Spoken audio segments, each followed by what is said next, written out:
ஒரு ரோட்டில் ஒரு மாடு படுத்திருக்கு. யார் யாரோ அதை போய் எழுப்புறாங்க. கடைசியில் நீங்கள் தான் புல்லை பறிச்சுட்டு போய் மாடை பற்றி கொண்டு போனீங்க அப்படின்னு அவங்க சொன்னாங்க. படிக்கிற வேலையை விட்டுட்டு நீங்கள்லாம் புல்லு பறித்து மாடு மேய்க்கிறீங்கன்னு சொல்லி உங்ககிட்டயே கைதட்டு வாங்கியிருக்கிறாங்க. அவங்க அதுக்கு நாயகன்றாங்கய்யா இவங்க. இதுதான் திறமை. ஒரு பிள்ளைய பார்த்து நீ மாடு மேய்க்க போன ஆசிரியர் சொன்னால் நீங்கள் எதிர்த்து போய் என் மனதை இவர் காயப்படுத்தினார்னு வீட்டில் கம்ப்ளைண்ட் பண்றீங்க. ஒரு பேச்சாளர் வந்து நீங்க மாடு மேய்க்கிறீங்கன்னு சொன்னா கூட்டத்தில் கை தட்டுறீங்க. மொபைல பார்த்துக்கிட்டே இருந்தீங்கன்னா கடைசியில் என்ன வேலை கிடைக்கும்ன்றதை அவங்க சொல்லாம சொல்லியிருக்காங்க பாருங்க. அதுதான் சிறப்பு. அது ஃபேஸ்புக்கில் கவிதை வருது, அது வருது, இது வருது எல்லாம் சொன்னாங்க. இடையில ஒரு செய்தி அவங்க சொன்னாங்க, எங்கள் அணியில் இருக்கிறவங்க வச்சிருக்கிற காஸ்ட்லி மொபைல் எல்லாம் அவங்ககிட்ட கொடுத்துடணும் அப்படின்னு சொன்னாங்க. அப்புறம் அந்த மொபைலில் வந்து ஆன் மை வே டார்லிங் அப்படின்னு மெசேஜ் கொடுத்துட்டு போகிறாங்களாம். அதை இவங்க சொன்னாங்க. அவங்க மொபைலில் என்ன இருக்குன்னு. இது என்ன ஆயிடுச்சு பார்த்தீங்களா? ஒன்று, அடுத்தவன் என்ன மொபைல் வச்சிருந்தாலும் ஆசைப்படணுன்ற கெட்ட எண்ணம் ஒன்று இருக்கு. ரெண்டாவது, அடுத்தவன் அவன் ஒய்ஃபுக்கு என்ன மெசேஜ் கொடுக்குறான்றதை எட்டி பார்க்குற அசிங்கமும் இருக்கு. இது ரெண்டையும் செய்ய தூண்டுவது இந்த ஃபேஸ்புக்கு, வாட்ஸ்அப்பு. இதுக்கு பெருமை பேசுறதுக்கு ஒரு அம்மா, அவங்களுக்கு இப்போ டீ வேற. குடிங்கப்பா. ரொம்ப நல்ல பேச்சுங்க, அதை நான் இல்லைன்னே சொல்லலை. இவ்வளவு சிறப்பாக கவிதாவால தான் பேச முடியும். எங்க அப்பா அம்மா யாராவது ஐ லவ் யூ டியர்னு சொல்லியிருக்காங்களா?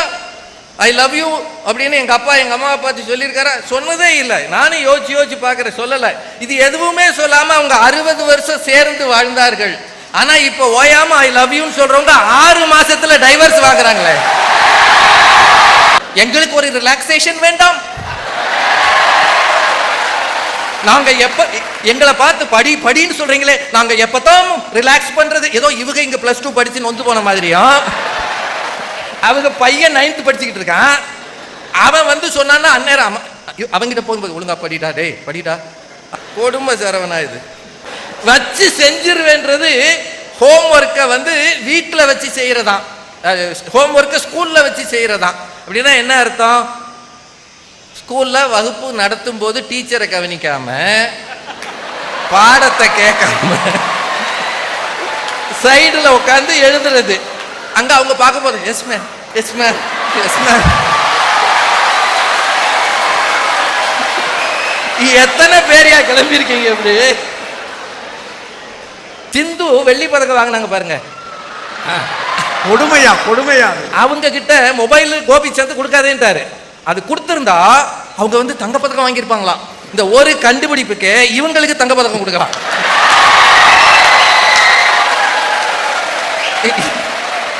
ஏன்னா இவங்க மொபைல் போனை பார்த்து பார்த்து பார்த்து பேட்மிண்டன்றது மொபைல்ல விளையாடுற கேம்னு நம்பிக்கிட்டு இருக்கிறாங்க. பேட்மிண்டன்றது கோர்ட்ல விளையாடுற கேம். பேட்மிண்டன் கோர்ட்ல விளையாடணும், அங்க பிராக்டிஸ் பண்ணணும். 4 மணிக்கு எழுந்திருந்தால் சிந்து, மறந்துடாதீங்க.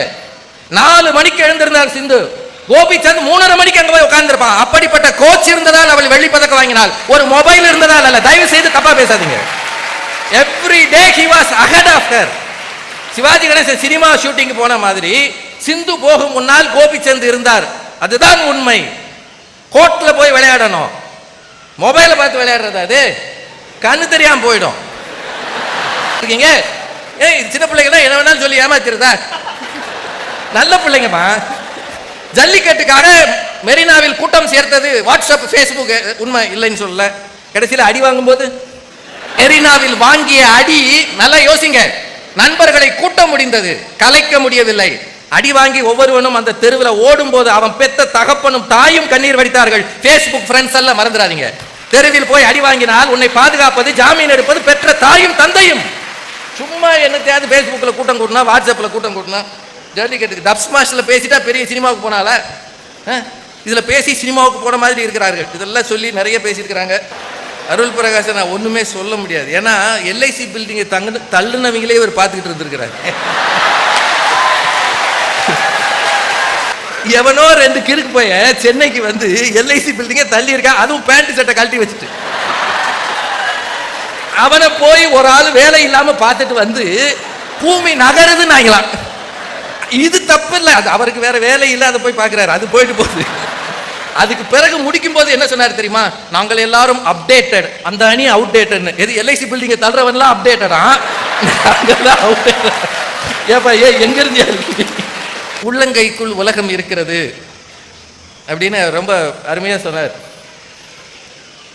ஒரு வகையில் பார்த்தால் இந்த தலைமுறையை பார்க்கும்போது எங்களுக்கு சந்தோஷமாக இருக்கிறது, இன்னொரு பக்கம் பயமாக இருக்கிறது. உள்ளங்கை தான் உலகம் என்று நீங்கள் நம்பிக்கொண்டிருக்கிறீர்கள். இந்த உலகம் என்பது அதை விட பெரியது. அது உலகத்துக்கு போன பிறகுதான் தெரியும்.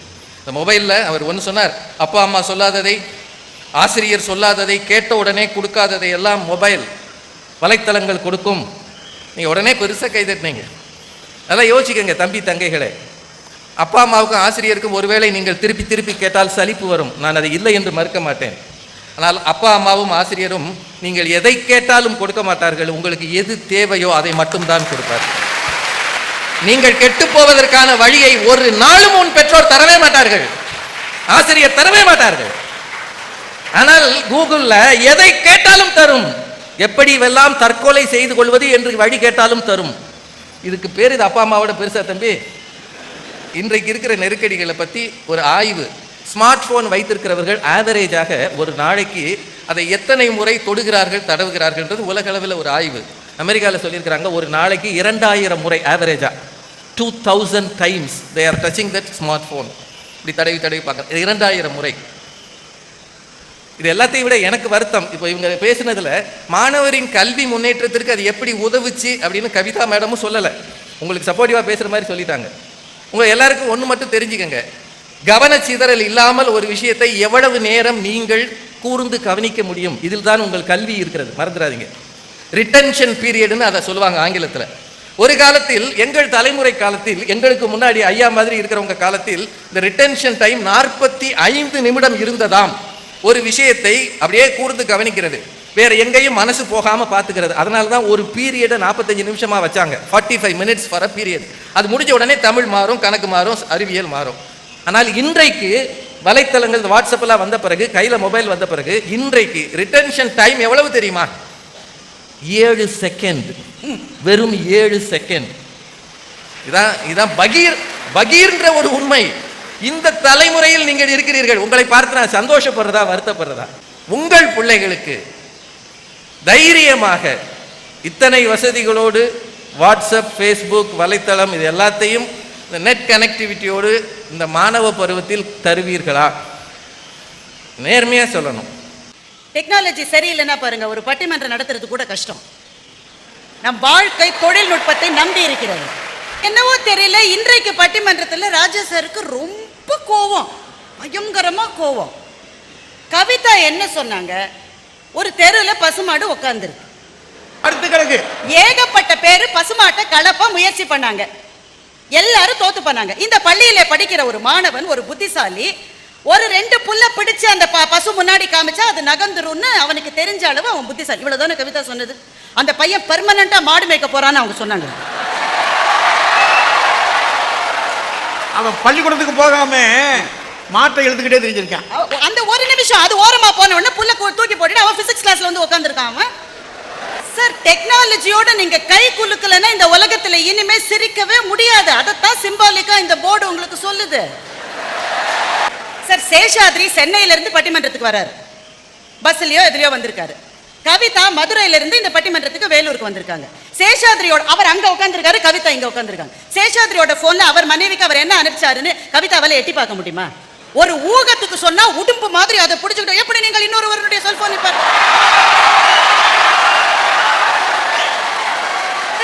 சேஷாத்ரி வயசுல இருக்கிற ஒருத்தர் சமீபத்தில் கல்யாணம் ஆனவர் இப்படித்தான் மெசேஜ் அனுப்புவான்னு ஒரு ஊகம். உங்களுக்கே அது பொறுக்க மாட்டேங்குது.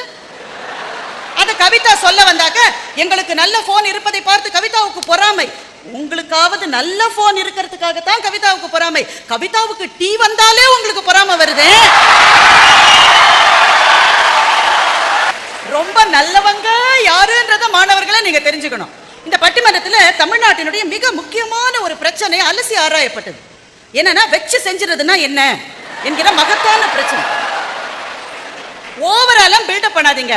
கிளாஸ்லயே உட்காந்து ஹோம்வொர்க் எங்க பிள்ளைங்க பண்றாங்க. எப்படின்னா, கிளாஸ் எல்லாம் முடிஞ்ச அப்புறம் வீட்டுக்கு போய் ஹோம்வொர்க் பண்றதுக்கு கூட முடியாம அந்த பரபரப்புலையும் துடிதுடிப்புலையும் ஹோம்வொர்க்கை உடனே பண்ணிடணும்னு ஸ்கூல் முடிஞ்ச உடனே உட்காந்து இங்கே வச்சு செய்யறது. அவ்வளவு நல்ல பிள்ளை. இதுக்கு மேலேயும் ராஜா சாருக்கு வச்சு செய்யறதுன்னா என்னன்னு புரியலன்னா மாறி படத்தை பாருங்க, புரிஞ்சிடும் உங்களுக்கு. எங்களுக்கெல்லாம் சினிமால சான்ஸ் கிடைக்கல, நாங்க டப் ஸ்மாஷ்ல பேசுறோம். உங்களை மாதிரி எல்லாருக்குமா நயனதாராக்கும் ஸ்ரேயாவுக்கும் அப்பாவா நடிக்கிற வாய்ப்பு? அது எப்படிங்க? டாப்ல இருக்கிற நடிகைகள் எல்லாருக்கும் அப்பாவா நடிக்க அவருக்கு வாய்ப்பு கிடைச்சிட்டே இருக்கு. நண்பர்களே, இதெல்லாம் உங்களை ஏமாற்றுகிற வேலை. என்னவோ லைட் எல்லாம் அணைச்சு லேசா சதி பண்ற மாதிரியே இருக்கு எனக்கு. நான் ரொம்ப குறைவான செய்திகளைத்தான் சொல்ல போகிறேன். நேற்றைய பள்ளிக்கூடங்களில் நாங்கள் படித்தோம். நான் பிசிக்ஸையும் கெமிஸ்ட்ரியும் படிக்கிற போது எங்களுடைய வகுப்பறைகளில் ஆசிரியர்கள் நல்ல ஆசிரியர்கள் தான், ஒரு குறையும் கிடையாது. உங்கள் ஆசிரியர்கள் உங்களுக்கு தவறாக சொல்லி தருவார்களான்னு ராஜா கேட்டாரே, முழுமையா நான் ஒத்துக்கிறேன். நல்ல ஆசிரியர்கள் பிளாக் போர்ட்ல கோவாலன்ட் பாண்ட்னா என்னன்னு எழுதி போடுவாங்க. கொப்ரான சத்தியமா என்னன்னு கடைசி மட்டும் எனக்கு புரியும்.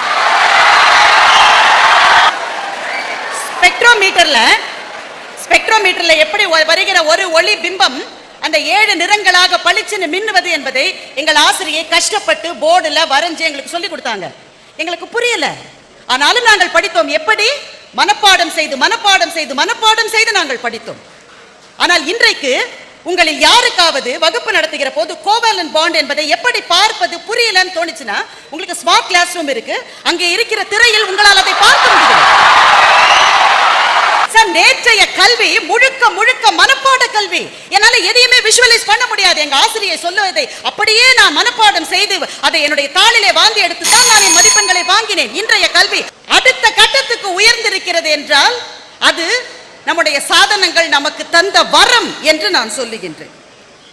சோசியல் மீடியா நமக்கு தேவையில்லையா? குருஞானம்பிகா பேசுற போது சொல்றாங்க, ஃபேஸ்புக்கில் ஒரு பெண்ணுக்கு வந்து நான் வீட்டில் தனியா இருக்கேன்னு அப்டேட் போட்டாலாம், உடனே 2 பேர் வந்தாங்களா, அந்த பெண்ணினுடைய வாழ்க்கையை அவர்கள் மோசமாக சீரழித்தார்கள். ஏமா, சென்னையில 7 வயசான ஹாசினின்ற ஒரு சின்ன பச்சை பிள்ளைய அந்த அபார்ட்மெண்ட்லயே இருக்கிற ஒருத்தன் நாய்க்குட்டியை காமிச்சு ஏமாத்தி கூட்டிக்கிட்டு போய் அந்த குழந்தை செத்து போச்சுமா. அது இன்னும் போன்ல வாங்கி கொடுக்கல அந்த குழந்தைக்கு. தீயவர்கள் சமூகத்தில் ராவணன் காலத்திலிருந்து துரியோதனன் துச்சாசனன் காலத்திலிருந்து இருந்து கொண்டுதான் இருந்தார்கள். அவங்க என்ன ஃபேஸ்புக்கை பார்த்தாங்க?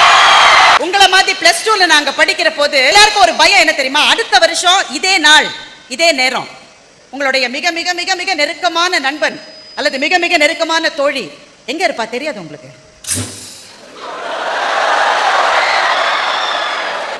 நடுவர் ஐயா அவர்களே, அனல் பறக்கும் பட்டிமன்றம் என்று இதுவரை நான் கேட்டேன்.